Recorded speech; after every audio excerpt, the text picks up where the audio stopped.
వదినా ఎక్కడికి వచ్చినావు అనుకున్నారు కదా, తెలిసిందే కదా అమ్మ వాళ్ళ ఇంటికి పుట్టినరోజు ఏదొచ్చు అది అదే తిన్నాళ్ళకి వచ్చినావు వదినా. ఇదిగా వచ్చినా నుంచి పని మా పుట్టింటోళ్ళతో. నువ్వు ఎందుకు వచ్చా? అవి బచ్చాల పక్కన చిన్న ఈమె పిల్ల అతను నెయ్యి వచ్చారు ఇప్పుడు. ఓకే ఏ నెయ్యిలే ఆవు నూనె. ఆవు నూనె ఎంత ఏరా? నీ పేరు ఏం పేరు? ఆవు నూనె. వీడు పేరు అడిగితే నీకు పోతాడు. చూస్తాను పేపర్ బచ్చాలతో ఆకట్టుకుంటున్న వదినే. సాయంత్రం వీడియో మనకు ఇష్టమైన స్థలం చూపించాను మా ఊర్లో. ఓహో ఏది మే? చూపించబా?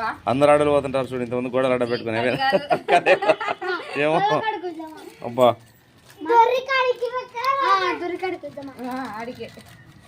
రెడీ బచ్చాలు కావాలని తినక మొత్తానికి తినక వదిన రుద్రాలను ఉంది. ఎవరైనా మీరు కలిసిపోవాలని తినక లక్షణం కలిసిపోవచ్చు. ఓకే అదే అనమాట. టికెట్ ఏం లేదు, ఫ్రీగానే వచ్చి మాట్లాడిపోవచ్చు. మీకు ఒకవేళ నెక్స్ట్ టైం వచ్చినప్పుడు తినక టికెట్ పెట్టుకుంటారు. Okay ready.